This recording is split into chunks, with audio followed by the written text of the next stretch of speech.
At my son's wedding, his bride made a toast mocking me as a useless old woman in front of 260 guests.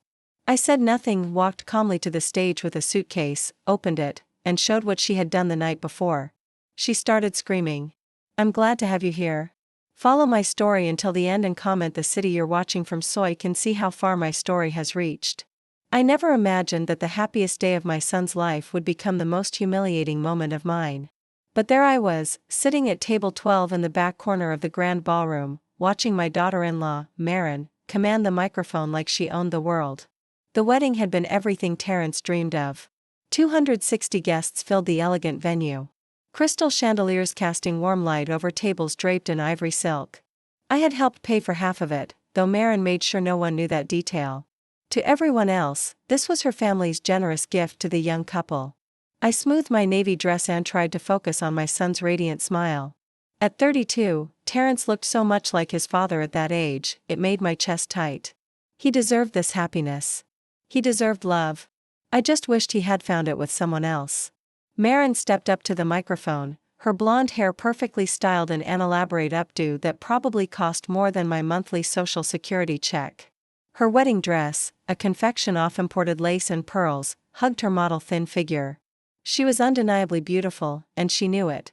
"Thank you all for being here to celebrate this magical day with Terrence and me," she began, her voice carrying easily across the silent room. "I want to take a moment to thank the people who made this possible." She thanked her parents, glowing with pride as they beamed from the head table. She thanked her bridesmaids, her wedding planner, even the florist. Each acknowledgement was met with warm applause and knowing smiles. Then her gaze found me in the back corner. And of course, I must mention Terrence's mother, Alberta. The way she said my name made it sound like something distasteful she had to spit out. She's sitting back there somewhere. 260 pairs of eyes turned toward me. I felt my cheeks burn as conversation stopped and forks paused halfway to mouths.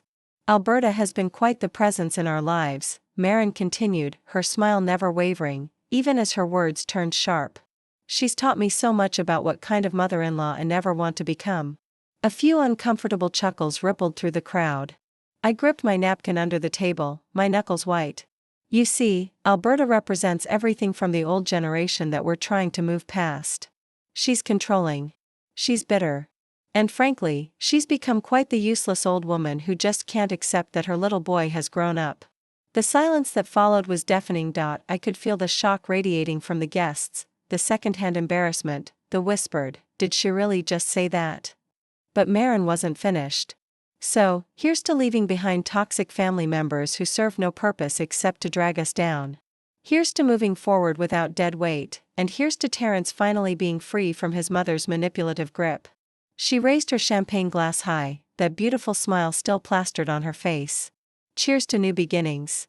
The response was scattered and uncertain. Some guests raised their glasses out of pure confusion. Others sat frozen in their seats. I watched my son's face drain of color as he stared at his new wife in horror. Every instinct told me to run, to slip out the back door and disappear into the parking lot. To cry in my car like I had so many times over the past 2 years as Marin systematically destroyed my relationship with my only child. That's what the old Alberta would have done. But I wasn't the same woman who had let people walk over her for 70 years. Instead, I stood up slowly, the legs of my chair scraping against the marble floor. The sound echoed through the stunned silence like a gunshot. Every head in the room turned toward me again, but this time I didn't shrink under their gaze. I reached under my table and retrieved the small black suitcase I had brought with me. It was old, battered from years of use with brass corners that had dulled with age. My fingers wrapped around the worn leather handle, and I felt a strange calm settle over me. Without a word, I began walking toward the front of the room. My low heels clicked against the floor in a steady rhythm that seemed impossibly loud in the absolute silence. I passed table after table of wide-eyed guests, their mouths slightly open, their champagne glasses forgotten in their hands. Marin's confident smile faltered as she watched me approach. She took a small step back from the microphone, her grip tightening on her bouquet. "Alberta, what are you doing?" "What are?" Terrence's voice cracked as he stood up from the head table. I didn't answer him. I couldn't trust my voice yet. Instead, I climbed the 3 steps onto the small stage where the band had been playing earlier. The microphone stand was still there, waiting. I set my suitcase down on the white tablecloth beside the elaborate wedding cake. the sound of it landing causing several people to jump. Marin's eyes were fixed on it like it might explode. "Marin," I said, my voice surprisingly steady as it carried through the microphone. "You called me useless. You called me deadweight. You said I serve no purpose." The room was so quiet, I could hear my own heartbeat in my ears. Somewhere in the back, a server stopped clearing plates to stare. "But you see, dear, the thing about being 70 years old is that you learn to pay attention. You learn to notice things, and over the past year, I've noticed quite a few interesting things about you." I placed my hand on top of the suitcase, feeling the metal latches under my palm. "Things that I think your new husband should know about, things that I think all these lovely guests should know about." I paused, letting my gaze sweep across the room before landing back on Marin's increasingly pale face. "Things about what you were doing last night while your future husband was at his bachelor party." Marin's bouquet trembled in her hands. "You're a crazy old woman," she whispered, but the microphone picked it up anyway. I smiled then, the first genuine smile I'd felt in months. "Perhaps, but I'm a crazy old woman with excellent eyesight and very good friends in low places." My fingers moved to the first latch of the suitcase. The metallic click as it opened seemed to echo forever. "Shall we see what I've discovered?" The suitcase opened with a soft whoosh, revealing neat stacks of photographs and documents I had organized with the precision of someone who had spent months preparing for this exact moment. The top layer contained 8 by 10 color photographs that I had printed at the drugstore just that morning. I picked up the first photograph and held it high enough for the room to see. Even from a distance, the image was clear. Marin in a passionate embrace with a dark-haired man who definitely wasn't my son. They were standing in the doorway of the Marriott downtown, her hands tangled in his hair, his lips pressed against her neck. The collective gasp from the wedding guests sounded like air being sucked out of the room. Several women covered their mouths with their hands. I heard someone's chair scraped back, followed by hurried footsteps toward the exit. "This was taken last night at 11:47 p.m. I announced, my voice carrying clearly through the microphone. "Approximately 3 hours after you told my son you needed to go home early because you had a headache and wanted to be rested for your wedding day." Marin's face had gone completely white. The bouquet slipped from her hands and hit the floor with a soft thud. White roses scattering across the stage. "That's not, you can't. How did you?" I sat down the first photograph and picked up the second one. This time it showed Marin and the same man walking hand in hand toward the hotel elevator, her head thrown back in laughter. She was wearing the little black dress I had complimented her on earlier that week, the one she said she was saving for a special occasion. "This is Marcus Davidson," I continued as calmly as if it were reading a grocery list. "He's a real estate developer from Phoenix. Married, 3 children. He and Marin have been seeing each other for the past 8 months. Terrence finally found his voice. "Mom, what is this? What are you doing?" His face was a mixture of confusion and dawning horror as he stared at the photographs. I looked at my son. This man I had raised and loved and worried about for 32 years. He deserved to know the truth, even if it shattered him. "I'm showing you who you really married, sweetheart." I picked up the third photograph. This one was even more damning. Marin and Marcus in what was clearly a hotel room. The curtains opened just enough for my telephoto lens to capture them in an intimate moment. I had felt sick taking it, but I knew words alone wouldn't be enough. "Marin, please tell me this isn't real," Terrence whispered, his voice breaking. "Tell me this is some kind of mistake." Marin's mouth opened and closed like a fish gasping for air. Finally, she found her voice. "She's trying to ruin us. This is fake. She probably hired some actor, too." "Oh, midear," I interrupted, reaching back into the suitcase. "We're just getting started." I pulled out a manila folder thick with printed emails and text messages. My neighbor's grandson, a computer-savvy young man named Danny, had been very helpful in recovering deleted messages from Marin's phone after she carelessly left it unlocked during a family dinner. "These are text messages between you and Marcus," I said, opening the folder. "Would you like me to read some of them aloud? They're quite explicit." "No." Marin lunged toward me, but her elaborate dress and heels made her clumsy. She stumbled, catching herself on the edge of the cake table. "You had no right. You violated my privacy." I stepped back, keeping the folder out of her reach. "Privacy? You gave up your right to privacy the moment you decided to lie to my son and use him for his money while entertaining yourself with another man."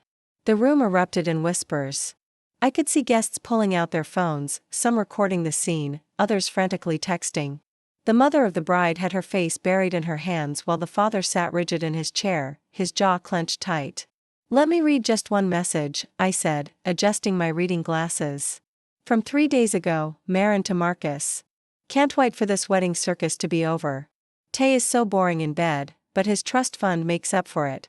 2 more years Andy can file for divorce with enough alimony to keep us both comfortable. Then we can finally be together openly." The sound Terrence made was barely human. It was a wounded animal noise that cut straight through my heart. Hess sank back into his chair, his hands covering his face. Marin spun around to face the guests. Her composure completely shattered. "She's lying. She made this up. She's always hated me because she's a jealous, bitter old hag who can't stand that her son chose me over her." "Did I make up the hotel receipts, too?" I asked mildly, pulling out another stack of papers. "You've been quite generous with Marcus, haven't you? Expensive dinners, weekend getaways, even bought him a Rolex last month. All charged to the credit card that my son pays for." I held up a receipt from Tiffany & Company, $2,400 for a man's watch. "The same day you told Terrence you couldn't afford to contribute to the wedding flowers." More gasps from the crowd. Someone's wine glass shattered as it hit the floor. I could see several guests at the back tables gathering their purses and heading for the exits. Clearly uncomfortable being witnesses to this public destruction. Marin's father stood up abruptly. "Marin, is this true?" His voice boomed across the room, filled with a father's rage and humiliation. "Daddy, no. She's making it all up. You know how crazy she is." But even as she protested, I could see the doubt creeping into her father's eyes. He had always been protective of his daughter, but he was also a businessman who valued honesty above all else. I reached back into the suitcase one more time. "There's more, Marin. So much more. Did you really think I wouldn't notice when you started asking Terrence to change his will? When you suggested he transfer ownership of his grandmother's house to your name? When you convinced him to invest in that fake company Marcus told you about?" Terrence's head snapped up. "What company? Marin, you said that was your brother's startup." "It was," she shrieked, but her voice cracked on the words. "It is." I pulled out a business registration document and held it up. "Marcus Davidson Development LLC incorporated 6 months ago in Nevada. No actual business address, no employees, no assets, just a shell company designated to funnel money from my son to your boyfriend." The room was in chaos now. Guests were talking loudly, some standing up to get a better view, others heading for the doors. The wedding photographer had stopped taking pictures and was staring in shock. Even the servers had abandoned their duties to watch the drama unfold. But through it all, I kept my eyes on Marin. She looked like a cornered animal. Her perfect makeup smeared with tears. Her elaborately styled hair coming loose from its pins.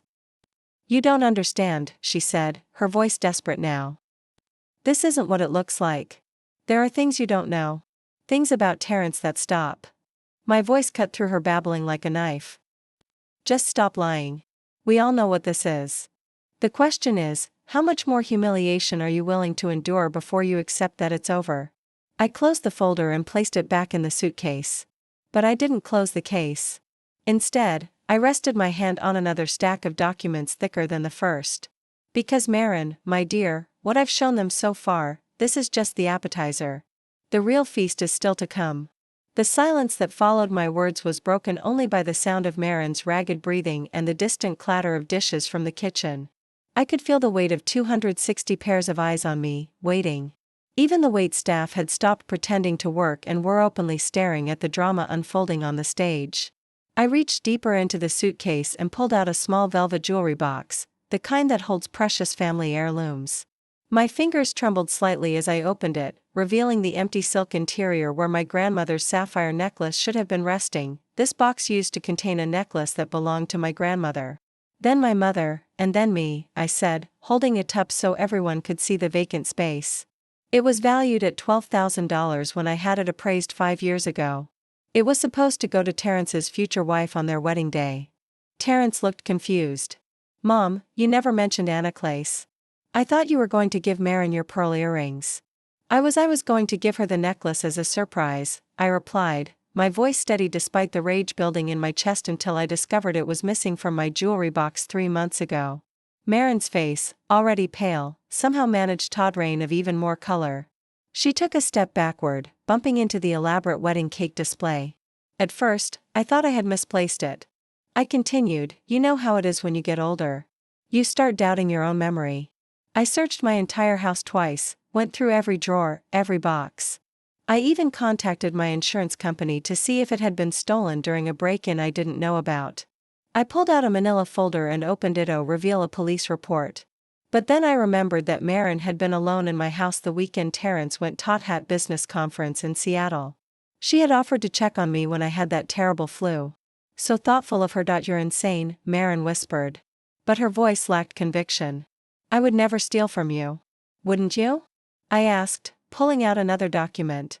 This is a pawn shop receipt from Morrison's on 5th Street, dated 3 months and 2 days ago. One antique sapphire necklace is sold for $3,500. The seller's ID was copied and thankfully Morrison keeps excellent records. I held up a photocopy of Marin's driver's license. Several guests gasped and I heard someone mutter, "Oh my God," from the back of the room.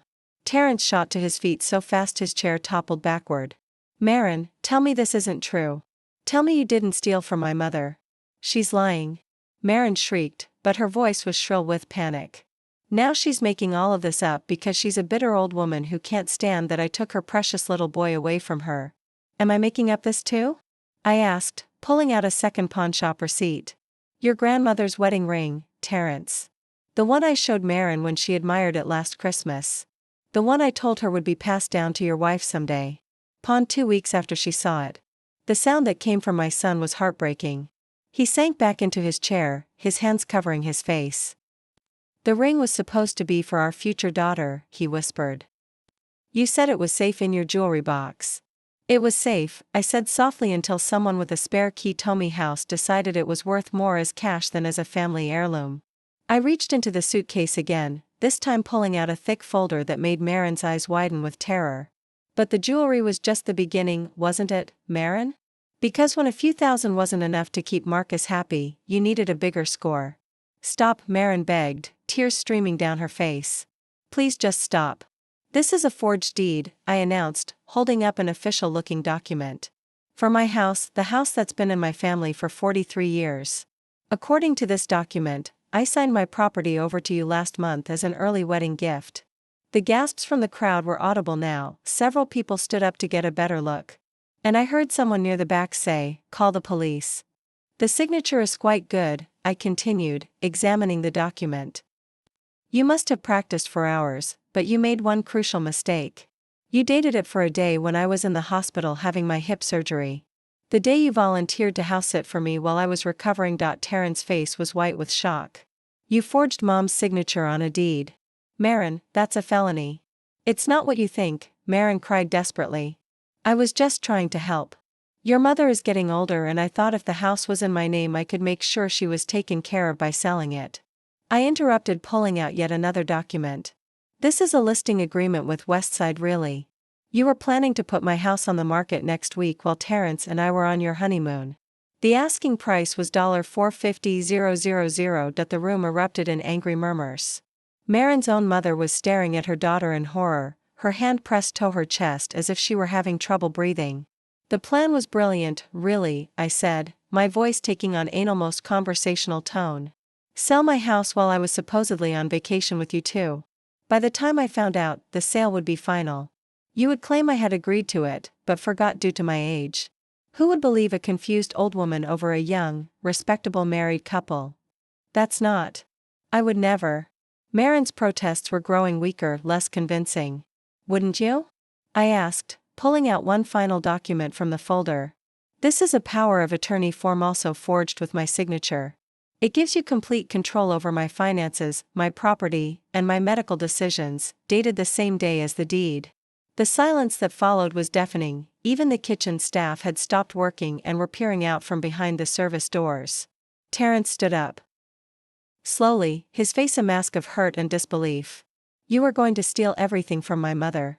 Everything. She's an old woman. Marin screamed, her composure completely shattered now. She's going to die soon anyway. Why should she hoard all that money when we could use it to build a life together? The collective intake of breath from the wedding guests was audible. Several people started talking at once, their voices rising in indignation. Marin's father buried his face in his hands while her mother began to sob quietly. "And there it is," I said calmly into the microphone. "The truth at last. You didn't marry my son for love, Marin. You married him to get access to an elderly woman you could rob and manipulate. You saw me as nothing more than an obstacle to be removed." I closed the folder and placed it back in the suitcase, but my hand lingered on one final stack of papers beneath it. "But you know what the truly tragic part is, Marin? All of this scheming, all of this planning, all of these crimes you committed." I paused, letting the tension build as I looked directly into her terrified eyes. "You did it all for money that was never going to be yours anyway. Because there's something else you don't know about me. Something that makes all of your efforts completely pointless." Marin's legs seemed to give out beneath her. She sank into a chair at the head table, her elaborate wedding dress pooling around her like spilled cream. "What are you talking about?" she whispered. I smiled. And for the first time all evening, it reached my eyes. "Oh, my dear girl, we're not even Classido finished yet." I reached into the deepest section of my suitcase and pulled out a thick manila envelope that had been resting at the bottom, waiting for this moment. The envelope was warm from handling, filled with documents I had been collecting for months. Each piece of paper inside represented another lie, another manipulation, another betrayal. "Marin has been very busy these past 2 years," I announced to the stunned wedding guests. "Not just stealing from me and cheating on my son, but systematically destroying the relationship between Terrence and me, and she's been quite clever about it." I opened the envelope and pulled out a series of printed emails. These are messages Marin sent to family members, friends, and colleagues, all designed to paint me as an unstable, demanding mother who was interfering in their relationship. Terrence looked up from his hands, confusion replacing some of the devastation on his face. "What messages?" "Let me read you one," I said, adjusting my glasses. "This is Annabelle Marin sent to your cousin Jennifer last Christmas. I'm so worried about Terrence. His mother has become increasingly controlling and paranoid. She calls us 20 times a day, shows up unannounced, and throws tantrums when we try to set boundaries. I think she might be developing dementia, but Terrence refuses to see it because he feels guilty. I'm trying to protect him, but it's putting a strain on our relationship." A gasp escaped from someone in the crowd. I recognized Jennifer's voice, and when I looked toward the back of the room, I could see her standing with her mouth open in shock. "Marin," Terrence said slowly. "You told me Jennifer had said something about Mom being too clingy. You said the whole family was talking about it. I was protecting you," Marin cried desperately. "She was suffocating us. She was trying to control our lives." "Was I?" I asked, pulling out another email. "This one went to your boss, Terrence. I'm sorry to bother you, but I wanted you to know that Terrence's mother has been calling your office repeatedly, trying to get information about his work schedule and travel plans. She's become obsessed with monitoring his whereabouts. I've tried to handle this quietly, but I'm concerned it might affect his professional reputation. Could you please let me know if she contacts you again?" Terrence's face went white. "You told Mr. Peterson that Mom was harassing the office. That's why he started treating me differently last year. I thought I had done something wrong. And this one," I continued, pulling out another printed email, "went to our family doctor. I'm writing to express concerns about Alberta Whitman's mental state. She's been making wild accusations about family members, claiming people are stealing from her and plotting against her. Her son is too devoted to see how unstable she's become. I think she needs a psychiatric evaluation, but I'm not sure how to proceed without damaging my relationship with her son." Dr. Harrison, who was sitting at table 15 with his wife, stood up abruptly. "Marin, you sent me that email. I asked Alberta to come in for cognitive testing because of your concerns. I spent weeks worried about her mental health. You made our family doctor think I was losing my mind," I said, my voice steady, but filled with quiet fury. "You created a paper trail off my supposed mental decline, all while you were actually stealing from me and planning to have me declared incompetent." The pieces were falling into place now, and I could see the horror dawning on Terrence's face as he realized the scope of Marin's manipulation. "She isolated you from me systematically," I continued, pulling out more documents. "Every canned dinner was because she convinced you I was upset about something trivial. Every missed phone call was because she told you I was angry. Every family gathering I didn't attend was because she said I had complained about the other guests. That's not true, Marin protested weakly. But even she seemed to know it was over. Isn't it? I asked, pulling out a small notebook. This is my daily journal, Terrence. I've been writing in it every day for the past 3 years, documenting every interaction I had with both of you.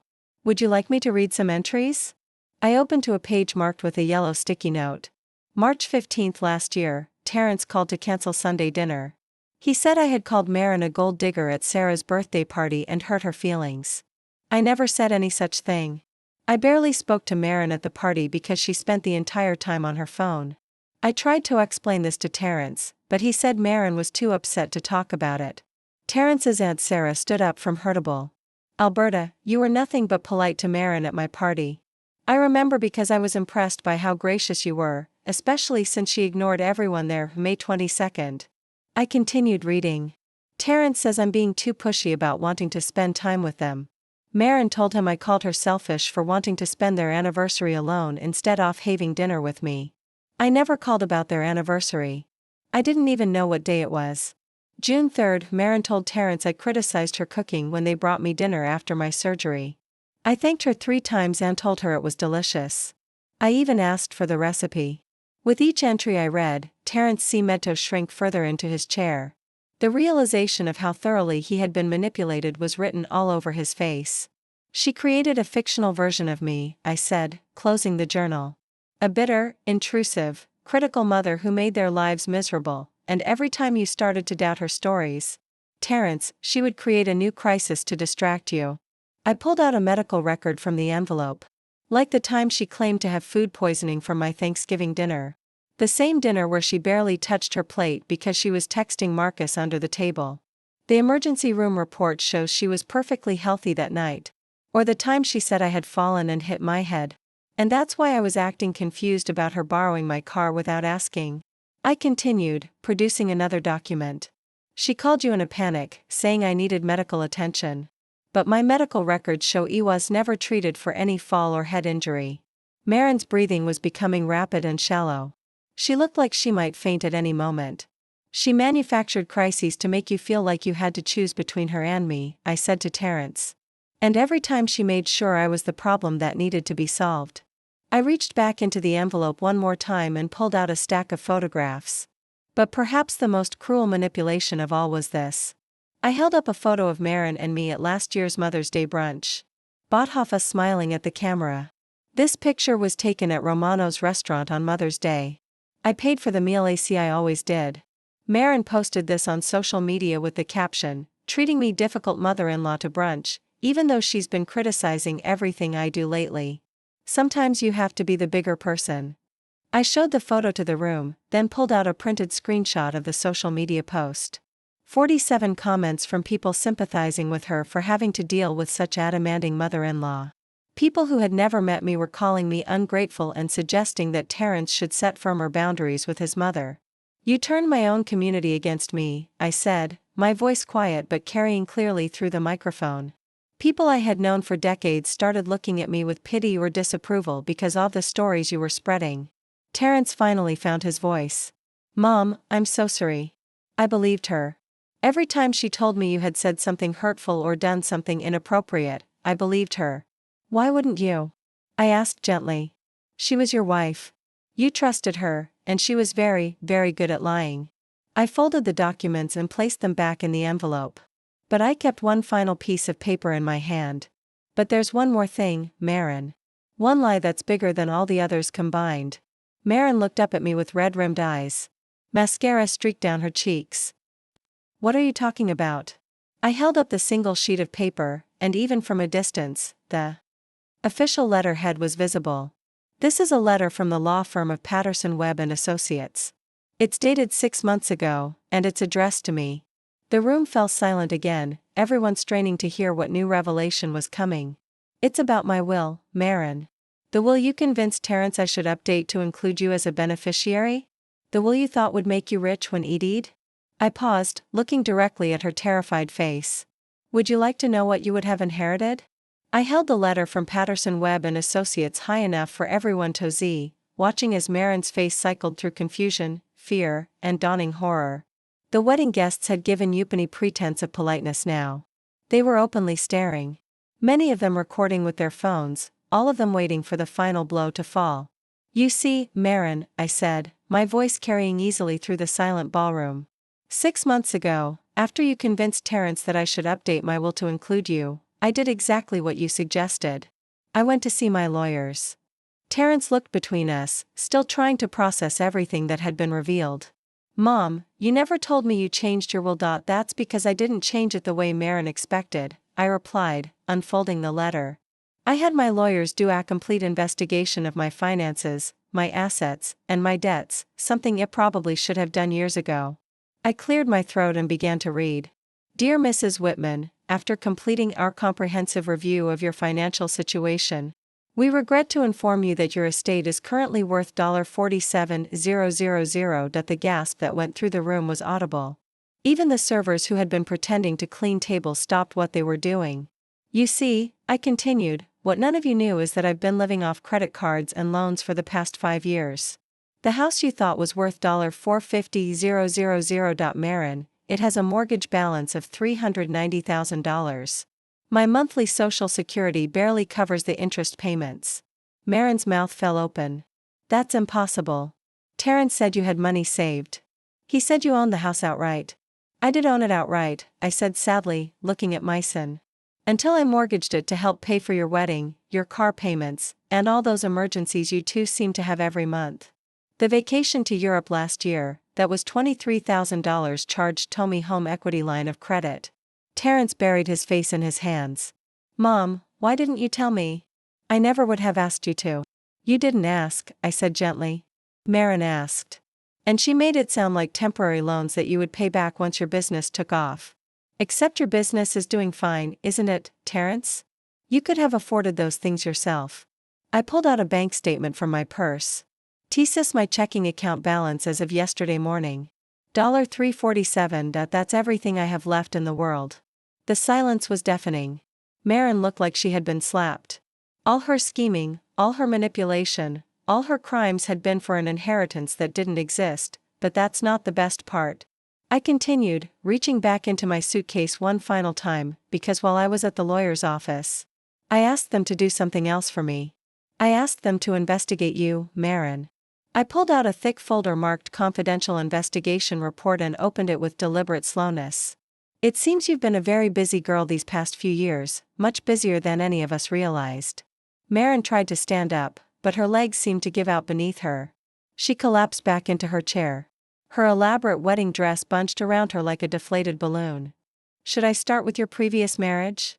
I asked conversationally. "The one you forgot to mention to Terrence. You were married to a gentleman named Robert Chen from 2018 to 2020. Divorced for irreconcilable differences. Though the court records show it was actually because you emptied his bank accounts and disappeared." The collective gasp from the wedding guests was so loud it echoed off the ballroom walls. Terrence's head snapped up, his eyes wide with shock. "You were married before?" he whispered. "Marin, you told me I was your first husband. Or perhaps we shall discuss your criminal record," I continued, flipping through the pages of the report. 3 counts of check fraud in Nevada, 2 counts of identity theft in California. And my personal favorite, a conviction for elder abuse in Oregon. Where you convinced an 80-year-old woman to sign over her pension checks to you. Marin's breathing was coming in short. Panicked gasps now. Several wedding guests were on their phones and I could hear someone saying, "Yes. I'd like to report a crime in progress." "The Oregon case is particularly interesting," I said. Still reading from the report. "Because the victim was suffering from early-stage dementia. And you convinced her family that you were a certified caregiver. Sound familiar?" I looked up from the report to meet Marin's terrified eyes. "That's what you were planning for me, wasn't it? You were going to have me declared mentally incompetent, get yourself appointed as my guardian, and then systematically drain every penny I had while I was locked away in some nursing home." "That's not true," Marin shrieked. But her voice was weak and desperate. "You're making all of this up. You're a crazy old woman and everyone knows it. Am I making up this warrant for your arrest?" I asked, pulling out an official document. "The state of Oregon has been looking for you for 18 months, Marin. They're very interested in talking to you about what happened to Mrs. Dorothy Patterson's life savings. Terrence stood up so abruptly that his chair fell over backward with a crash. You're a fugitive. You're wanted by the police. It's all lies. Morin screamed, pointing at me with a shaking finger. She's trying to destroy me because she can't stand that I took her precious son away from her. Actually, said a calm voice from the back of the room. She's telling the truth. Every head in the ballroom turned toward the entrance where two police officers were walking through the doors. The taller one, a woman with gray hair and a no-nonsense expression, was holding what looked like an arrest warrant. Marin Elizabeth Davidson, the officer announced, also known as Marin Chen, also known as Marin Roberts. You're under arrest for violations of your parole agreement with the state of Oregon. The room erupted in chaos. Wedding guests were standing up talking loudly, some heading for the exits, while others pressed closer to get a better view. Marin tried to run, but her elaborate dress and heels made it impossible. She made it 3 steps before stumbling and falling to her knees, her veil tangling around her arms like restraints. You don't understand. She sobbed as the police officers approached her. I love him. I really do love Terrence. Everything I did was for us. The female officer helped Marin to her feet with professional efficiency. Ma'am, you have the right to remain silent. Anything you say can and will be used against you in a court of law. As they read her rights, Marin turned to look at Terrence one last time. Her carefully applied makeup was strewn with tears. Her perfect hair had come loose from its pins, and her designer wedding dress was stained with champagne and tears. Terrence, please, she begged. Don't let them do this to me. I'm your wife. We just got married. But Terrence wasn't looking at her anymore. He was staring at me with a mixture of gratitude and shame that broke my heart. Actually, said the second police officer, a younger man with kind eyes. According to the state of Oregon, she was already married when she entered into this ceremony, which makes today's wedding legally invalid. The words hit Terrence like a physical blow. He sank back into his chair, all the fight going out of him. As the police led Marin away in handcuffs, her sobs echoing through the ballroom, infinitely allowed myself to feel the exhaustion that had been building for months. I closed my suitcase with hands that trembled only slightly and looked out at the sea of shocked faces staring back at me. I believe, I said into the microphone, my voice carrying clearly through the chaos. That concludes this evening's entertainment. I picked up my suitcase and walked slowly off the stage, my low heels clicking against the marble floor with the same steady rhythm they had when I first approached. But this time, I wasn't walking toward a confrontation. I was walking toward freedom. 3 weeks later, I sat in my small kitchen, morning sunlight streaming through the curtains I had sewn myself 40 years ago. The house was quiet except for the gentle tick of the grandfather clock in the hallway and the soft bubbling of coffee brewing on the stove. For the first time in 2 years, the silence felt peaceful instead of lonely. The aftermath of the wedding had been swift and thorough. Marin was extradited to Oregon within 72 hours, her bail denied due to her history of fleeing across state lines. The local newspaper had run a small story about the arrest. But thankfully they had focused on the legal aspects rather than the family drama that had preceded it. Terrence had moved back into his apartment downtown the day after the wedding. He hadn't been able to face staying in the house he had shared with Morin, surrounded by reminders of the lies she had woven around their entire relationship. He visited me every few days now, usually bringing groceries or offering to help with small repairs around the house. Our conversations were still careful, tentative. 2 years of manipulation and mistrust don't disappear overnight, even when the source of the poison has been removed. But yesterday he had brought me a cup of coffee and sat at the same kitchen table for 2 hours just talking. Not about Marin, not about the wedding, just talking about his work, his friends, the book he was reading. Normal conversation between a mother and son who were learning to trust each other again. The doorbell rang, interrupting my quiet morning reflection.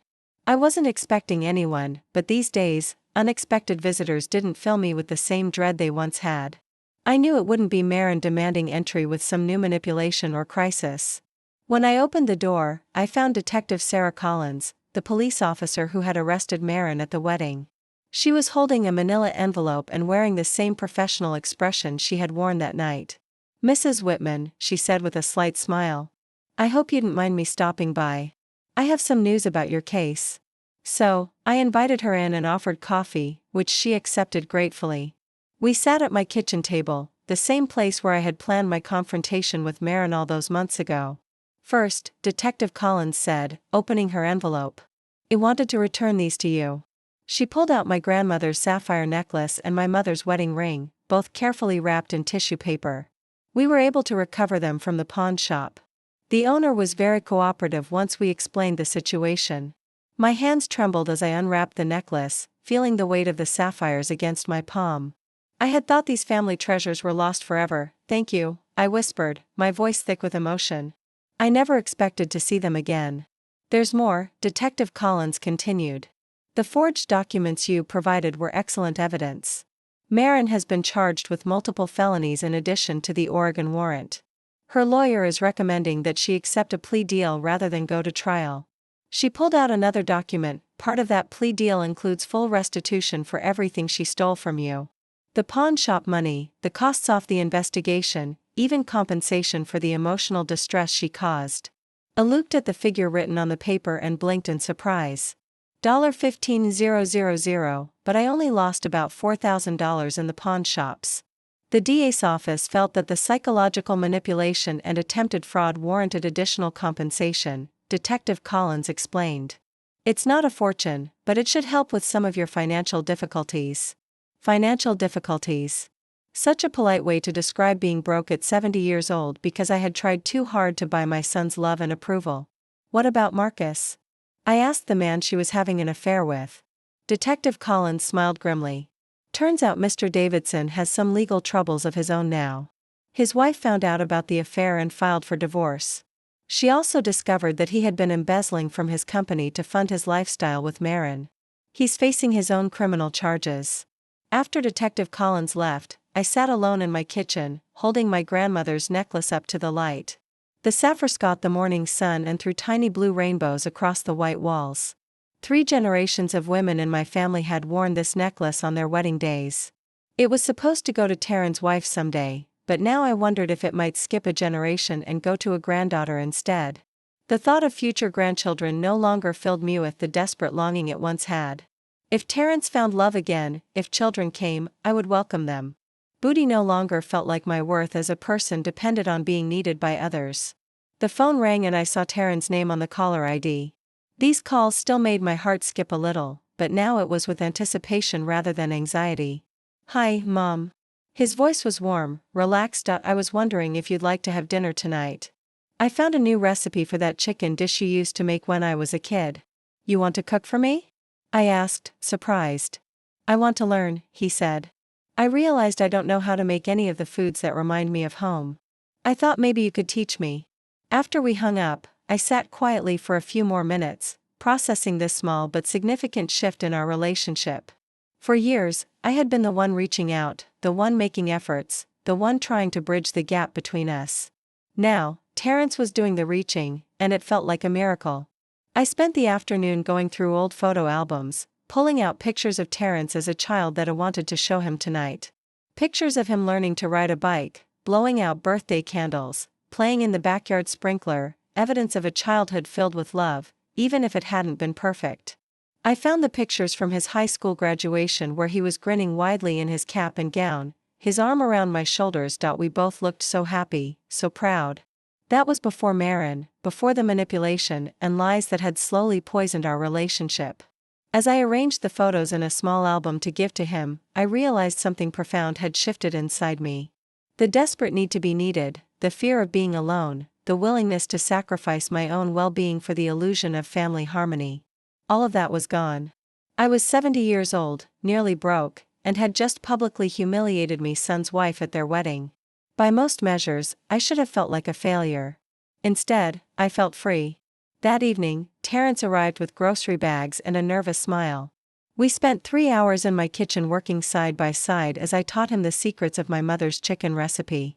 He asked questions about techniques, about ingredients, about the stories behind family recipes.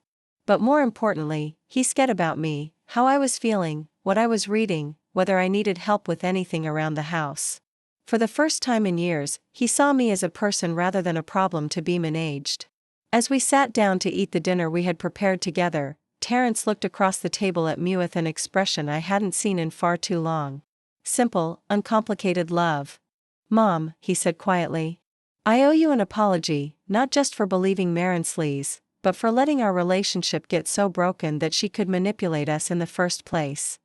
I reached across the table and took his hand. We both made mistakes, sweetheart. What matters is that we're here now. Later that night, after Terrence had gone home with a container of leftover chicken and promised to call me tomorrow, I sat on my front porch in the old rocking chair that had belonged to my mother. The neighborhood was quiet, most families inside having dinner or helping children with homework. I thought about Marin, probably sitting in a jail cell somewhere, finally facing the consequences of years of manipulation and fraud. I should have felt vindicated, triumphant. Instead, I mostly felt sad for her. She had spent so much energy trying to steal a life that was never meant to be hers, when she could have built something real with the considerable intelligence she possessed. But my sadness for Marin was tempered by a deeper feeling of peace. She could no longer hurt my family. She could no longer poison the relationship between my son and me with her lies and manipulations. I pulled my grandmother's necklace from my pocket and held it up to catch the last rays of the setting sun. Tomorrow I would put it back in my jewelry box safe and secure. But tonight I wanted to hold it to feel connected to the generations of strong women who had worn it before me. Women who had faced their own challenges, their own betrayals, their own moments of having to choose between being polite and being free. I had chosen freedom, and for the first time in 70 years, I understood what that truly meant. The wind picked up, rustling the leaves of the old oak tree in my front yard. Somewhere in the distance, a church bell chimed 8 o'clock. Another day was ending, and tomorrow would bring new possibilities. I rocked gently in my mother's chair, my grandmother's necklace warm in my palm, and smiled into the gathering darkness. I was exactly where I belonged. Now, I'm curious about you who listened to my story. What would you do if you were in my place? Have you ever been through something similar? Comment bilo? And meanwhile, I'm leaving on the final screen 2 other stories that are channel favorites, and they will definitely surprise you. Thank you for watching until here, Videolytics.